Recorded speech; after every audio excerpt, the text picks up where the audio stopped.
Hey, welcome to Mimosas with Mickey. I'm Ruthie, And I'm Mike. and you are here for a very special part 2 of Mike Talks Batuu, Galaxy's Edge at Disney's Hollywood Studios. You ready for this? I'm ready. Again, you called me the expert last time. I'm just a guy that enjoys my Star Wars. All right. Well, let's hear from a guy who enjoys his Star Wars. Let's get those bubbles going. All right. 3, 2, 1. Oh, wow. Holy crap, that was good.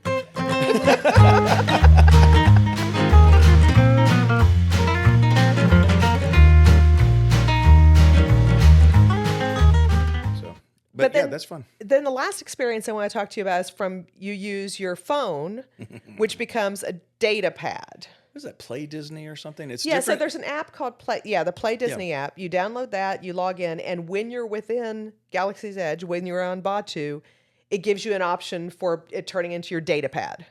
So I'm going to tell you, again, if you're in line, this Play Disney is separate from the one that you're going to do your lightning lanes and yeah, it's not my Disney experience. It's not my Disney experience. It's a totally different app, and it's so fun because it works not just in Batuu, but it works in Toy Story Land. It works in anywhere Epcot, you are. It works picks up where you are, and it will do like trivia or games based on where you are. But I think they do it best in Galaxy's Edge. Galaxy's Edge has the most interactive stuff. So when you first log in, it asks you what? It starts out saying, are you on the Rebel side or are you with the First Order, right? No, it's more of you go into it, you tell it that you're in Batuu and that you want to do missions. So the missions will be like picking up communications arrays, and they'll have some kind of game for you to play. Turn this way, look that way, do something like that. Yeah, find something. Well, and then and then it'll ask you, do you want to be on the First Order side or do you want to be on the Rebel side? Because it'll ask you to pick a lock. And if you pick enough locks and do the comms, then you get points. And the picking a lock will be like you do a puzzle in the game. Yes, but it's geotagged, so it'll send you somewhere. So like when you're in line and for some of the attractions, there are things that are related to where you're in the line. Or it will say, it looks like you're near the marketplace. Go to the marketplace. Look for the pad on the wall with the 3 red bars. Yep. Go stand there and do this puzzle, and then it will make things start lighting up for you. Like you're interacting with the things that are in the world. It's really cool. If you go over by the droids and you hook up to their comm links, like your R2D2 kind of thing, you'll start making the droids make noises. Yeah, it's really fun. And you can actually go over to the Star Cruisers or the fighter cruisers that when you walk in, you can make them fire up. Yeah, and you can hear them. Their engines engage and they power up and everything. He could probably spend a full day in Batuu just doing these. You go around, you scan things on crates, like there's crates sitting around everywhere. You translate them. Yeah, you scan them and then you translate them from Arabish, the language that's used there, and then you get points. I mean, seriously. Well, it was so much fun. So, like, I think I'm a captain in the Rebel forces. Of course, now, you are. And I have all these things to trade. It's an interactive deal,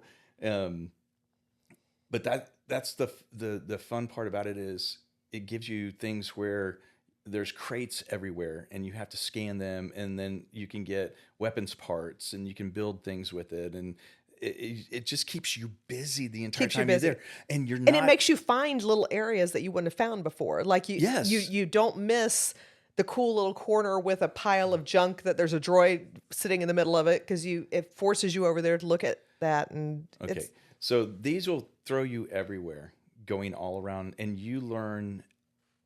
I learned every square inch of Batuu. Well, but the funnest one, and before you go anywhere with this, is there's a Smuggler's Run on it, and it's about the Millennial Falcon. And you don't play it until you get in line for the Smuggler's Run. Right. Okay. So this one, I had her taking pictures of the Falcon, because when the line starts moving, they start asking you how many exhaust ports do they have on top of the Falcon, or how many of these input valves are on this engine. And you are moving in this line and you have these ports to look at. And you see the Falcon, and you're like trying to answer the questions, and then the line if you've gone past it, you can't answer the questions. So I was taking taking pictures and then looking back to the pictures. It was fun. So anyway, it gives you something to do while you're there. It engages you in Batuu. It really does. It engages you in Black Spire. It lets you get really in depth. It does. And for me, I have to like calm myself down as far as what I'm doing, because I get so focused on what I'm engaging in that I sometimes don't look around and see Chewie like hiding behind a pillar or something like that. Yeah, hiding from the stormtroopers. Yeah. And the other thing, the other experience. So if you have them, so you use your magic bands to use your ticket and everything like that. If you have the Magic Band Plus, which is the newer version that you have to charge, costs a little bit more. If you have the Magic Band Plus, there's another game you can play. It's called Bounty Hunter. And so the Magic Band Plus has haptics in it. It can kind of buzz your wrist. The Bounty Hunter is kind of like a hot or cold game. It is. So you go check in at a certain place. You say, I want to get a bounty. You got into this game. I really did get into this game. You say you want to get a bounty, and it tells you who to go look for. And you start just walking in a direction, and your wrist will buzz you if you're getting hot or cold, if you're going in the right direction. And when it gets to a point where you think you've gotten it, you'll find a door. You're looking for doors, basically. You get to a door. Most of them are doors, not all of you them. get out your data pad and you scan the door. You take a picture of the door, and it will tell you. Well, you'll see it. It'll look show like you infrared. Yeah, it'll show you on your phone, on your data pad, on this app, if you found the bounty, and then you can go back and you can collect your credits. And then you get to go find other ones, and it's just really fun because you just there's people just kind of running all around doing this, and well, you know who's doing it. Yeah, you can tell the people are doing it, so that's fun. So a lot of experiences. Yeah, I love that part of it because we took producer Reagan's parents one year, and we couldn't get them to leave the game. Yes, part of it. It was insane. Yes. I mean, I thought I was bad. Wow. Yeah. Well, the two of you together. Yeah. You and John were just crazy. That was fun. But yeah. Okay. So we've talked about the atmosphere, and we've talked about the shopping, and we've talked about the experiences. I want to go to food and drink now. Let's start with the food. So there's one quick service restaurant called Docking Bay 7. Okay. It's good. It's good. It's good. It's probably my favorite quick service in all of Hollywood studios. Yeah. The food looks a little different. When the Star Cruiser was around, this was a big thing, is that the food on the Galactic Star Cruiser looked like it was from outer space, but it was stuff that you understood when you tasted it. This is the same thing. Like chicken is chicken, they call tip yip, and so you can get like fried tip yip, but it's basically fried chicken strips, but they're kind of in weird shapes. They're cubed off. Right. But it tastes great. They've got short ribs. They've got the chicken. It's really, really good. They've got a few different drinks and beers and wines that you can have with it. Yeah, and I would suggest the seating outside's best. Yeah. It's hard to find seating inside there. A Yeah. lot of people go through it. Yeah, but there's some nice seating outside. Then there's Ronto Roasters, which is a walk-up. It's counter service. There's the roaster moster with the coasters. Ronto Roasters. So these are wraps. You can get like a sausage wrap, or there's a veggie-based one, or in the morning there's a breakfast wrap. I'm going to tell you right now, my favorite place to get a snack, or I use it as my meal. Docking Bay 7's good, but I love the Ronto Roaster. Roasters. Is great. Really good. And it's set up so it looks like it's being roasted from a jet engine. So where you order it, there's a huge like jet engine behind the scene with like a droid turning what looks like meat. Like a pit boss. Like a pit boss, a droid that's turning the meat over the jet engine, which is kind of funny. So it's... If you're from Texas, you know what a pit boss is in a barbecue. Yeah. So the meat cooker is a droid off of jet fuel. So Ronto Roasters are great. And then there's Oga's. So Oga's is the bar. Oh, man, we could do a whole episode on Oga's. Real quick on Oga's. I mean, you can get on a walk-up list. I highly recommend you make reservations. The smaller the group, the better. It is a bar. This is not a restaurant. There's a few little snacks you can get. Yes.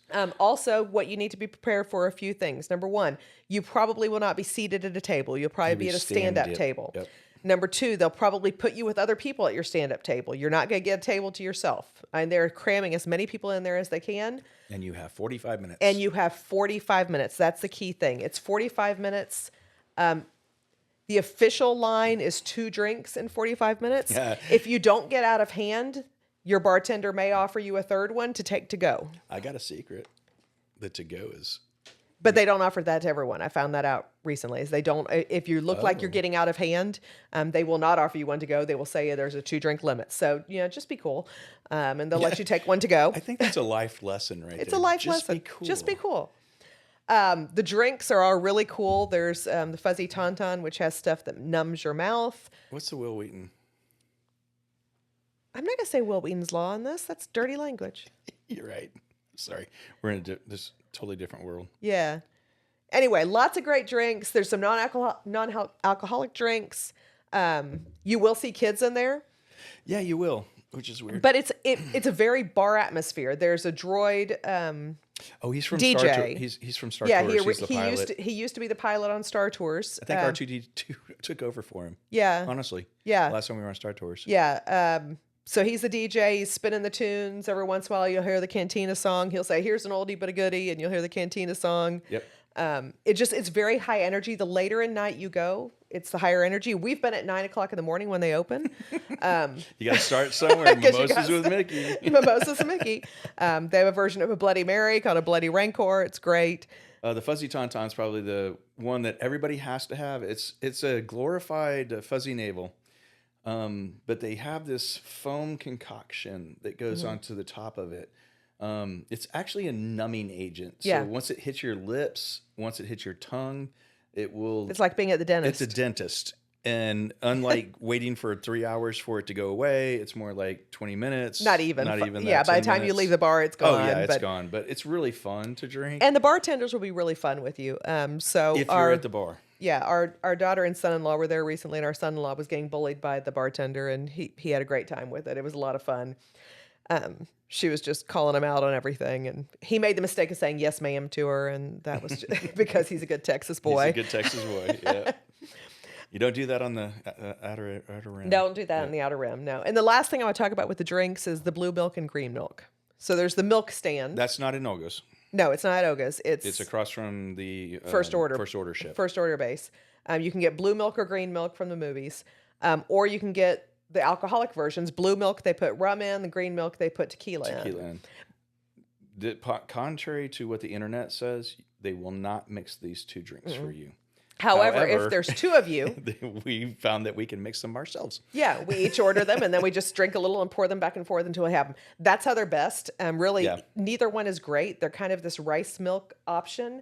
Without the alcohol, I think they're kind of gross, to be honest, and that's kind of the general consensus. But when you add some rum or tequila to them, they're not bad, and it's just kind of a fun experience. Well, and that's what this podcast is about. Exactly. Adulting at Disney. Adulting at Disney. This is where you're going to get really... Olga's, to me, is sitting down and getting that otherworldly... What's your take on that concoction of alcohol? Yeah. And I love the fact that you can go in there, 2-drink minimum in there, or two... Max. After you've had your 2 drinks, then they ask you to leave. Yeah. Basically. 45 minutes, you're out. And if you're playing nice, they will make you a to-go cup, and they don't have a problem with that. If you're playing nice. So, if you want a big show and you want to spend some money, they have a flight where the shots are served in Rancor teeth. And it's on this, and you pay for the stand and the teeth and the shots, and they make a big deal about when you order it, but it's also like $80. So, but if you want to be a VIP in Oga's, order... I'm doing that next Order time. the flight, and they bring it out, like on a pedestal up in the air, and everyone cheers for you, and that's a fun time. Okay, awesome. So I've danced around everything else in Galaxy's Edge except for the 2 rides, and we're gonna go from. Let's do Smuggler's. We're gonna start with Smuggler's Run, which Millennium Falcon Smuggler's Run. This is the one where you are piloting the Millennium Falcon, right? Maybe, if you get in line right. That's true. So what are the roles? So what happens is you stand in line and you play on your Disney Plus, and you get all of the Smuggler's Run trivia done. You finally get up there and you see Hondo, if he's working. You see Hondo, and he'll give you a pre-flight. And then you go into another queue of lines that will take you into a smaller area, into a loading dock. And then you're going to have 6 people per crew. The first 2 people are going to be your pilots. The second two people are going to be your Gunners. and the third group of two will be your engineers. Okay, so let's break this down. If you play video games, you'll understand this. It's inverted for me as pilots on the up and down. So you have joystick. So you have a joystick.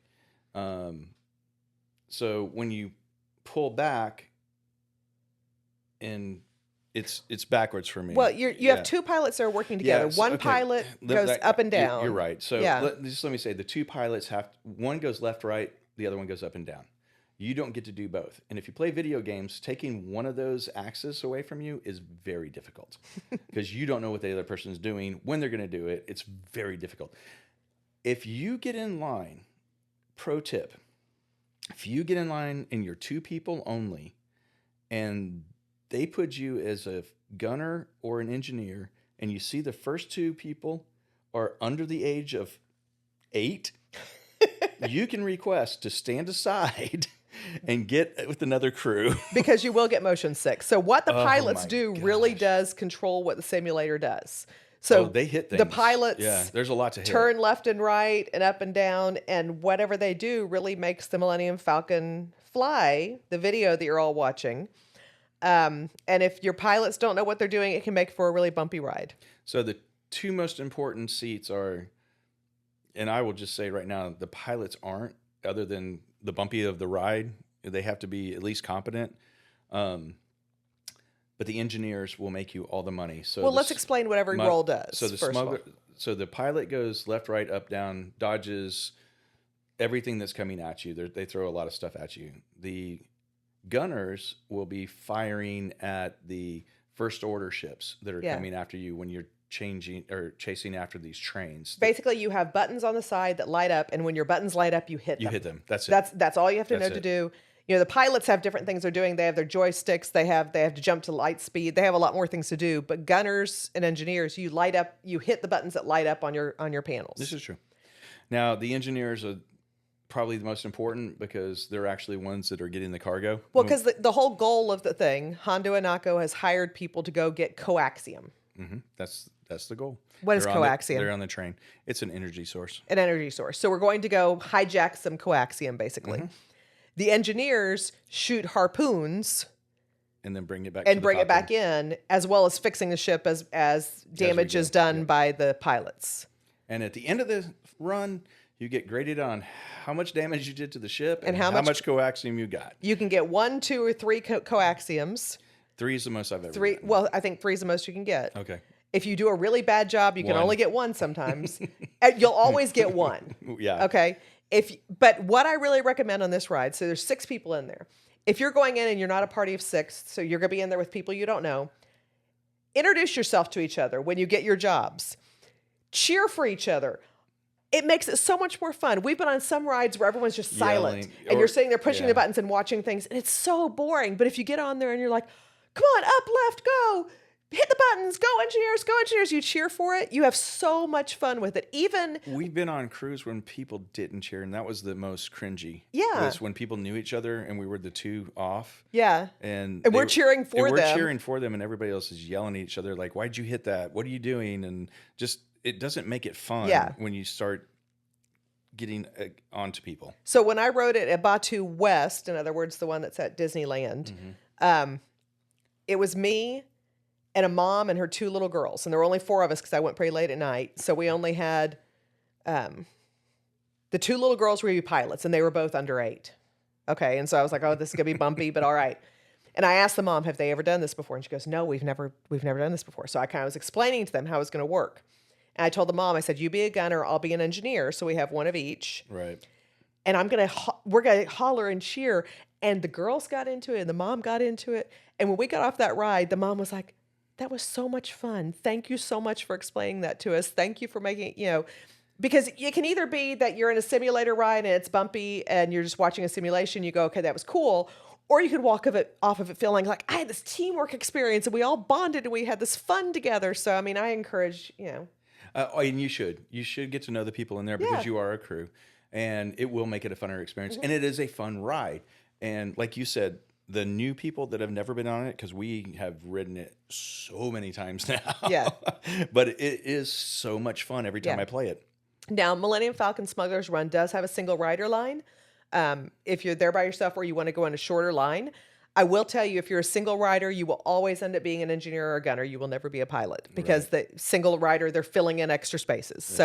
But again, engineer is a very important job and it's a lot of fun. So if you want to do that, you can. And it ties into your games that you play. If you've been playing the other games, it ties in. It knows what you did on it. Yeah, if you got 3 coaxiums, it gives you credit for that. Yeah. And all the money that Hondo gives you at the end, it goes into your account. So it's all interactive. They did a really good job with this. They did. It really, really was a good job. It was fantastic. I mean, they interacted the game for the Play Disney. They interacted the ride, and it was really fun when you're going through there. Not only as you're in the game, but when you come out, you can check and see what you did. Yeah. All right, so then the thing that gets people running back to Galaxy's Edge first thing in the morning. It's rope drop. Gets people rope dropping. The thing that you can buy an individual lightning lane for, which means you're paying to ride this and not have to wait in line. We got up at 6 in the morning. You book it at 7. Yeah, and we waited and we were trying to get our queue the first Rise time. of the Resistance. So this is I don't even want to call it a ride. It's an experience. It is. It's from the time that you get to the first part of get through the queue. It's probably a 20-minute experience. It's not just epic. It's not just one ride. And I don't want to give a lot of spoilers, but what I do want to say is that I got nothing to talk about, folks. Your job is that you're there to help Rey to become a new recruit with the Rebels. There's a pre-show where there's this amazing Rey hologram and BB-8 is rolling around. And then you do a bunch of other stuff. You end up at some point being detained by the First Order, being told you can't give away the location of the Rebel base. You get interrogated. I'm not going to spoil anything, but I'm going to tell you the scale of this experience is so amazing. I didn't even grasp what was going on the first time I went on this ride because there wasn't enough time for me to look around at everything that was going on. And the scale of how amazing they did on this, I'm thoroughly impressed. This is one that they took time on. This is one that they put thought and they put energy into. And damn, it shows. It is so it's like I said, the reason it's hard to even say it's a ride because there's a queue. Okay, then there's a part you'd say the pre-show, and then you go on to what could be called a ride vehicle. And then you go out and you walk through another experience and you have another experience. And then another. And then you get onto another ride vehicle. Yeah. It's incredible. You walk out there going, what just happened? That was amazing. Get your cameras out, get your video out because you're going to be. There's spots. There's spots you're going to want to get your pictures, but you're going to be in awe. You can buy an individual lightning lane for it, or you can stand in line for it. Now, I will tell you, I have never stood in line for it, but you walk through the same areas when you're in the lightning lane. Yeah, the queue's interesting. The queue is interesting, and it's got some great stuff. It's got some great, I don't think I could take that line, though, because the times are like an hour and a half and 2 hours. Yeah, they tend to be between 60 minutes and 90 minutes at this time. Yeah. But there are a lot of people who go back there at rope drop. If you get there right when the park opens and run back in, you can get there and pretty much walk on 15 minutes or so. Or you can buy a lightning lane and just go at your own time. Lightning lane and then Slinky Dog rope drop. Yeah, there you go. I recommend that instead. But yeah, it is the best. It is the best part. The first time we went to Batuu, it wasn't open. Yeah. It was a dead area back over there in the Rebel base.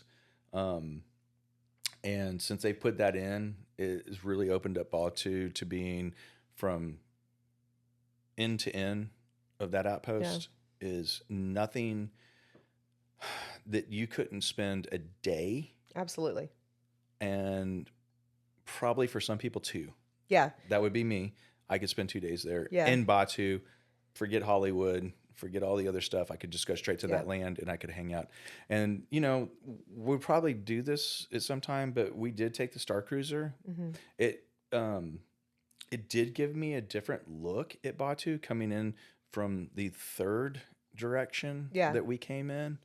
Yeah, we'll have another episode about the defunct Star Cruiser at some point. Hey, we were there. We got to do it. We got to do that. But, this is great. Thank you so much for talking us through what I think is really one of the most immersive lands that Disney has ever done at any of their parks. It's just so well done and kind of set the new standard for what a land should be at a Disney park. And I will tell you that no matter what you think of the Star Wars universe, whether you're a Trekkie or a Star Wars person, this place will blow you away as far as the detail, as far as the immersiveness of it, and the people staying in character to me is what is so cool about it, because you'll say you're from Dallas. They're like, what planet is that? You're like, okay, this is really fun. And I will say that, just so you know, when you go, the greeting that you might give people rather than hello, good afternoon, good evening, it's bright suns. So, yes, with that, we'll say bright suns. Thank you for joining us on this episode of Mimosas with Mickey, where we took you around Batuu. Once again, this is Mike, and safe travels. This is Ruthie. Great to see you. See you real soon.